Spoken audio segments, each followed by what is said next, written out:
Bueno, vamos a presentar la primera conferencia de nuestro encuentro. Tenemos el honor de tener con nosotros al doctor Miguel Zabalza Veraza. El doctor Zabalza es doctor en Psicología y licenciado en Pedagogía.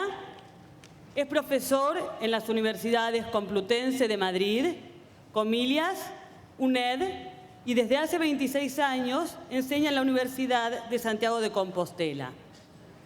Se desempeñó en distintos cargos en diferentes universidades y en la actualidad forma parte de la Comisión de Calidad de la Universidad de Santiago de Compostela. Es investigador principal de 25 proyectos de investigación de ámbito nacional e internacional y autor o coautor de más de 100 libros, algunos de ellos traducidos a varios idiomas: italiano, francés, portugués.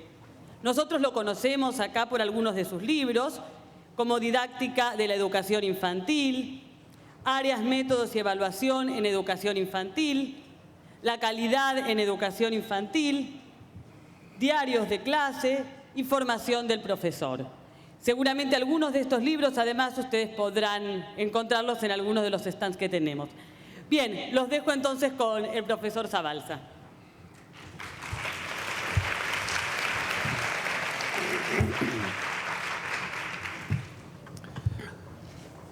Bueno, buenas noches a todas y a todos.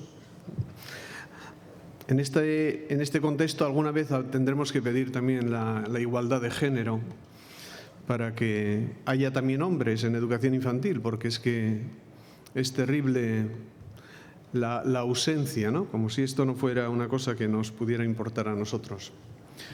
El grupo que acaba de extasiarnos con esta música tan bonita parece que pedía disculpas porque como si esto fuera educación o no fuera educación. Mañana en la conferencia os hablaré de las hermanas Sagazzi y cómo uno de los elementos fundamentales de la educación infantil para ellos era justamente la música, y cómo ellas en cualquier sala, bueno, las escuelas de las hermanas Sagazzi se llamaban en Italia la escuela de la cabra y del piano. Toda escuela tenía que tener una cabra y un piano.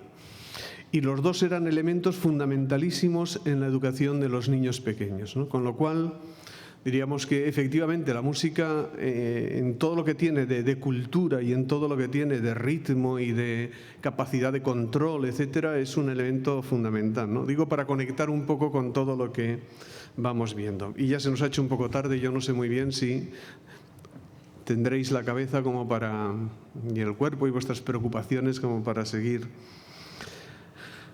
el discurso. Bueno, tengo que agradecer en primer lugar a la gente que ha hecho posible que estuviera aquí, ¿no? Me encanta venir a Argentina y me encanta la OMEP. Ya desde hace muchos años voy siguiendo con ellos eventos en distintos países y efectivamente creo que merece la pena el esfuerzo que se puede hacer en este sentido, ¿no? Bueno, y no quiero liarme mucho más. Como veis, la preocupación que en este momento, diríamos, me atrae más en relación a las escuelas infantiles es justamente la negación de la escuela y de lo que han sido las escuelas hasta ahora, ¿no? En el sentido de dar importancia a las cosas que tienen importancia y no dar tanta importancia a cosas que no tengan tanta importancia, ¿no? Y el hecho de insistir mucho en educación infantil no es lo mismo que insistir en escuelas infantiles, ¿eh? La educación infantil no son escuelas infantiles. La educación infantil es todo un conjunto de dispositivos que se ponen y se disponen en beneficio de la infancia. Y ahí está, de alguna manera, la idea del contexto, que en un mundo, diríamos, donde la ecología acaba teniendo su importancia y le acabamos reconociendo el papel que juega en la calidad de vida, en el desarrollo de las personas, y las políticas no solamente educativas, las políticas en general están haciendo de la ecología un valor diríamos, insustituible en este momento. Yo creo que la educación tiene que recuperar el sentido que tienen los contextos y saber analizar y saber ver en qué medida un determinado contexto pues puede hacer que el trabajo que se esté haciendo allá sea más rico o sea más pobre. Esto la psicología ambiental lo tuvo claro siempre. Nosotros contamos, cuando explicamos a los estudiantes el tema de la educación infantil, el caso de un estudiante que iba a hacer su tesis doctoral. Y empezó sus estudios para hacer la tesis doctoral. Él había hecho biología y quería hacer la tesis doctoral sobre los leones. Pero claro, hacer una tesis doctoral sobre los leones significaba que se tendría que ir a África, porque ¿dónde iba a estudiar los leones más que en África, ¿no? Pero el pobre muchacho no tenía dinero para ir a África, pidió una beca, no se la dieron, total que dijo, bueno, estudiaré los leones en el zoo de la ciudad, ¿no? Y allí se fue al zoo a estudiar a los leones. Y efectivamente hizo muchas horas de observación, trató de recoger todo lo que pudo estudiar sobre los leones y llegó a una serie de conclusiones. La primera era que los leones eran animales bastante deprimidos, que no parecían muy vitales, que tendían a andar en círculo y con la mirada hacia el suelo, una mirada triste que estaba orientada generalmente hacia el suelo, ¿no? Y así fue sacando sus conclusiones a partir de las observaciones que había hecho. Obviamente, claro, se olvidó decir que los leones que él había estudiado estaban en un zoo y que, por tanto, poca alegría podían manifestar los pobres leones de estar en el zoo, ¿no? Es decir, el tipo de vida que llevaban estaba muy condicionado por el contexto y, por tanto, sin definir el contexto, sin hablar del contexto, poco se podía decir de estos leones, ¿no? Pero os cuento otro ejemplo que sí tiene que ver con escuelas. Hace poco estuve en Sao Paulo. Me llevaron a ver la mejor escuela de Sao Paulo. La mejor escuela de Sao Paulo. Era una escuela para ricos, por supuesto. Los niños vivían todos en un residencial, en una urbanización que tenía un gran muro en torno. Obviamente tenían miedo de poder ser asaltados, de poder ser robados, con lo cual, efectivamente, los niños no salían de la urbanización. Tenían una escuela que estaba próxima, pero vamos, no tan próxima como que pudieran ir andando, con lo cual los niños tenían que ser llevados en coches a su escuela e iban con guardaespaldas, con lo cual los guardaespaldas acompañaban a los niños a la escuela y esperaban en la puerta de la escuela que los niños salieran de la escuela. La propia escuela tenía un enorme muro, también para no ser asaltada, para no estar, diríamos, pendiente de los peligros externos. Y yo me preguntaba, ¿estos niños qué tipo de vida están concibiendo en sus cabezas? Porque es la vida dentro de un muro, la vida dentro de un muro, es decir, su vida se acaba donde llegaba el muro. Y por tanto, además, no solamente era un muro físico, es un muro simbólico, es decir, fuera del muro todos son peligros. Yo tengo que quedarme dentro del muro para poder estar seguro y fuera del muro la gente es mala porque efectivamente puedo tener peligro, no puedo salir solo, tengo que estar siempre cuidado de esto, ¿no? Es decir, y yo les decía a las educadoras allí, no sé cómo podréis hacer el milagro de que estos niños realmente no crezcan con una mentalidad de vida rodeada de muros, es decir, y de vida rodeada de peligros. En ese sentido, los contextos, creo yo, que marcan mucho el tipo de vida, el tipo de proyecto de vida que uno se puede hacer, ¿no? Y por tanto no es tan importante a veces las cosas concretas que yo hago, sino los elementos que configuran el contexto en el cual yo estoy viviendo y que en realidad configuran el que yo pueda llevar una vida feliz, pueda relacionarme de una manera tranquila con los demás, pueda ser creativo, pueda tener confianza en mí mismo, es decir, ese tipo de contexto que me va a enriquecer. Y esta es la moraleja. Ya os puedo decir la conclusión de toda la conferencia. Es decir, tendremos buenas escuelas infantiles si somos capaces de generar contextos enriquecedores. Y tendremos unas escuelas infantiles mediocres si los contextos que somos capaces de generar no son enriquecedores. Y fijaos que digo enriquecedores, no digo ricos, porque un contexto rico no siempre es enriquecedor y un contexto pobre no siempre es empobrecedor. Es decir, tiene que enriquecerme, que yo salga mejor persona, más sano, más alegre, más capaz de moverme, más capaz de gritar, de expandir mi vida, de tener otros estímulos, de ser curioso. Esto es lo que me tiene que dar el contexto de la educación infantil, no un contexto donde todo sea el estarme quieto, el tener que estar sentado todo el tiempo, el tener que estar trabajando y sufriendo. Es decir, eso no es un contexto rico para un niño pequeño, ¿no? Ya no lo sería para nosotros. Y esto es lo que diferencia vivir en una dictadura, vivir en una democracia, o vivir en un contexto de felicidad y de buenas relaciones, a vivir en un contexto de malas relaciones, de sufrimiento personal, de sufrimiento en las relaciones con otros. Nadie quiere para sí eso. Pero si esto lo llevamos al mundo de vida de los niños pequeños, esto es lo que nos debe hacer que efectivamente los contextos sean ricos para los niños. Y ahí está el problema. Es decir, ¿cuáles serían contextos ricos? Y antes de decir esto con respecto a la educación, pensemos dos cosas importantes de los contextos. Dos cosas. La primera, que los contextos de alguna manera se crean. No estamos hablando de elementos innatos en los sujetos.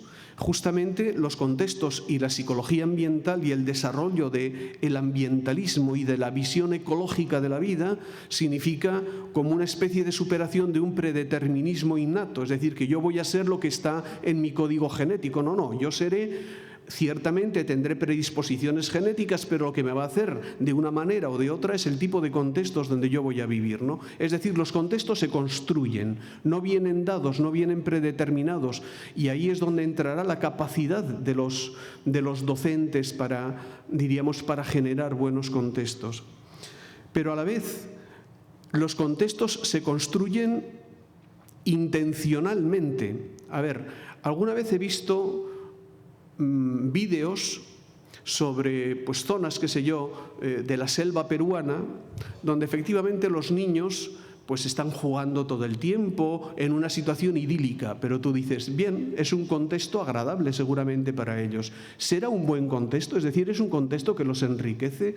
No es solamente el vivir en el contexto, sino que este contexto que yo genero, que lo genero pedagógicamente con la intención de enriquecer a los niños, sea un contexto del cual se puedan sacar realmente condiciones interesantes, ¿no?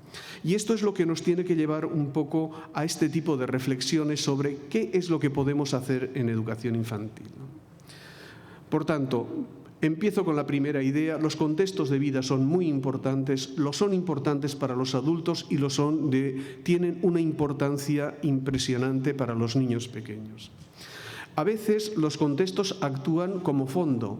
Para nosotros vivir en el contexto en el que estamos es un fondo en el cual no tiene excesivo peso, diríamos, el contexto. Efectivamente, es el lugar donde estamos, es el tipo, diríamos, de ambiente en el que vamos avanzando, vamos progresando, vamos desarrollándonos, vamos haciendo nuestra vida. Pero hay momentos en los cuales el contexto actúa casi como figura, es casi lo fundamental el contexto, ¿no? Y esto es lo que sucede en la educación infantil.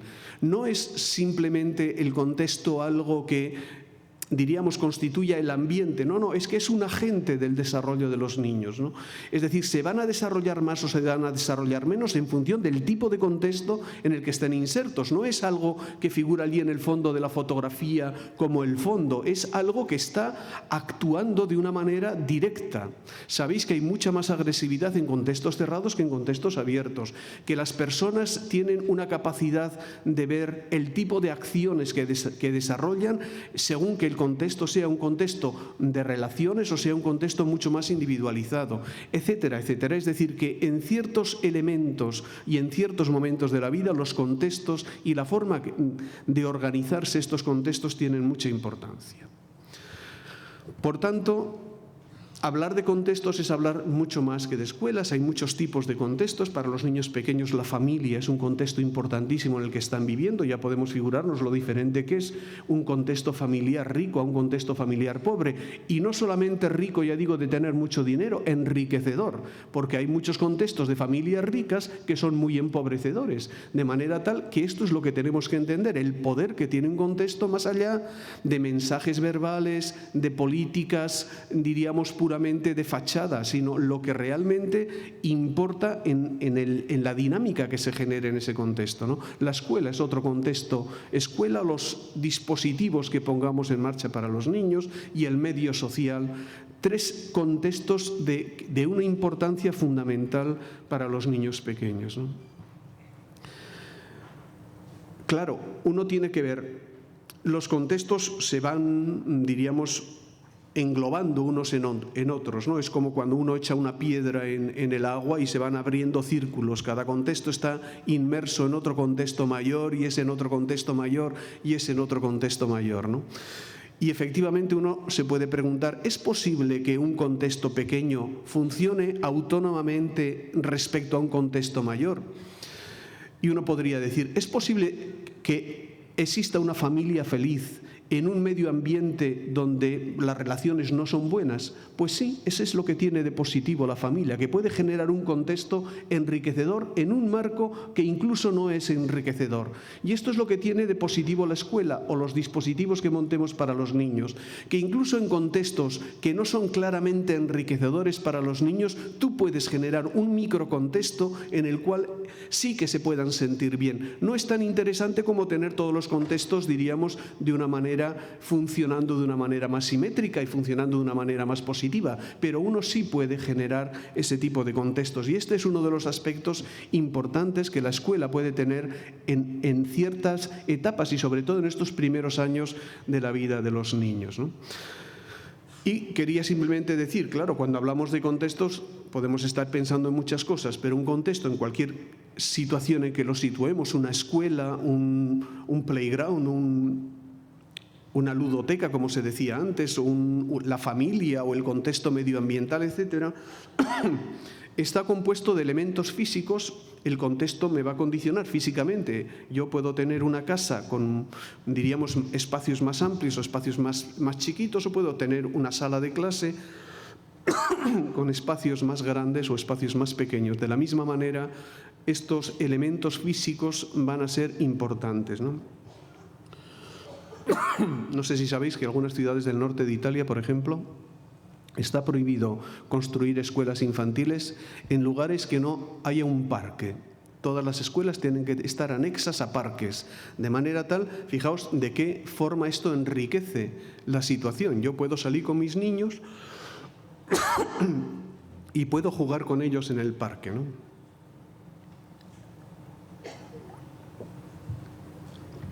A veces cuando uno ve, cuando uno ve escuelas infantiles en un segundo piso, en un tercer piso, en situaciones muy dificultosas, le entra a uno una cierta angustia, ¿no?, de pensar, los elementos físicos de este contexto no son nada enriquecedores, nada buenos para los niños, ¿no? El contexto tiene elementos afectivos, va a depender de qué tipo de cosas estén funcionando en ese contexto. Y tiene elementos funcionales, de organización, de qué tipo de cosas se hagan, de cómo se hagan, con qué ritmos, de qué manera. Es decir, cuando estamos hablando de contextos, estamos hablando de los tres aspectos importantes. ¿Qué elementos físicos configuran ese contexto? ¿Qué elementos afectivos y qué características afectivas están presentes? ¿Y de qué manera está funcionando, lo tenemos organizado? Bueno, y ahora pensemos en nosotros y en nuestras escuelas, las escuelas donde trabajamos, las escuelas que hemos ayudado a definir. ¿Tenemos claro que son contextos que enriquecen realmente a los niños? Es decir, ¿qué tipo de ganancia tiene un niño por el hecho de venir a una escuela infantil? No sé lo que pasa en Argentina. Pero, bueno, no sé lo que pasa, puedo saberlo en parte. Pero fijaos, incluso educadoras de infancia en Europa se preguntan, madres de niños pequeños, ¿por qué voy a llevar a mi hijo a una escuela infantil si donde mejor están los niños es en su casa? Si pudieran estar con su madre, sería lo ideal. Pero si no pueden estar con la madre, con la abuela, o con los abuelos, o incluso con la muchacha que tenemos contratada en casa. Y para mucha gente sigue planteándose un dilema de si enviar o no enviar a los niños a una escuela infantil. Porque piensan, allí le van a pegar los otros niños. Como alguien tenga una enfermedad, verás como inmediatamente mi hijo o mi hija, plaf, cae enfermo.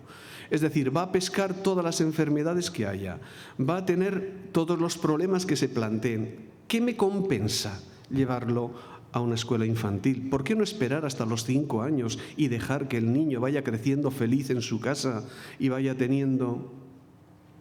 Y esta es una pregunta que nos tenemos que hacer. No basta defender las escuelas infantiles.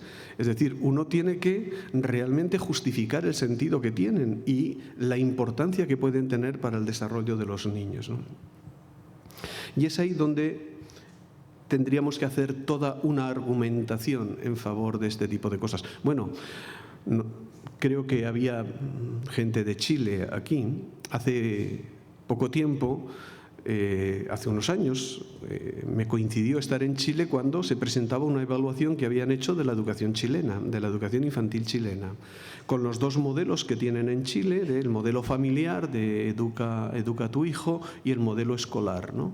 Y resulta que los resultados de la evaluación de la educación infantil salieron mejor el modelo familiar que el modelo escolar. Lo cual fue una vergüenza para los profesores y los educadores, porque decíamos que, claro, si los padres van a educar mejor a los niños de lo que lo hacemos en las escuelas, efectivamente, ¿qué sentido tiene? Y el propio gobierno en un momento estuvo a punto de plantearse el reforzar, priorizar el modelo de atención a los niños a través de las familias en detrimento de las escuelas. Afortunadamente no lo hicieron, pero la cuestión está en cómo uno se tiene que plantear efectivamente en qué lo que nosotros estamos ofreciendo en las escuelas infantiles es más rico, es más interesante para los niños que lo que les pueden ofrecer en casa, no sé, las nurses que tengan allí, las muchachas, no sé, cualquier tipo de solución que podamos encontrar en modelos familiares, ¿no? Y yo creo que hay 4 cosas en lo que las escuelas infantiles tienen que centrar su trabajo, ¿no? Uno de ellos es que una escuela infantil tiene que, es decir, una de las ganancias que los niños que vengan a la escuela tienen que tener es que efectivamente las estructuras básicas de su personalidad se formen mejor. Es decir, tenemos por tanto que ser muy buenos en saber qué tipo de cosas son importantes para un niño de 0 a 6 años y cómo podemos reforzar esos elementos básicos. Y son simplemente 2. La seguridad en el sentido de que es una seguridad que le permite al niño el tener unos niveles de efectancia, unos niveles de actuación grandes, porque es lo que le va a sentar las bases. Un niño inseguro siempre va a ser un niño problemático. Y el sentimiento de competencia, es decir, lo que los niños aprendan en la escuela les hace sentirse mejores, más competentes, y en ese sentido esa propia energía que se autosuministran, ese feedback autosuministrado por su propia competencia, van viendo que se van haciendo cosas nuevas, que van obteniendo metas que se van planteando, que van haciendo cosas interesantes para ellos, ¿no? Y esos 2 elementos básicos tienen que salir muy reforzados de la educación infantil, porque son las estructuras en torno a las cuales los niños van a funcionar en el futuro. Hay una segunda dimensión que es la dimensión encuentro, que desde el punto de vista de los contextos es la más importante de todas. Es decir, una escuela infantil es una situación de encuentro.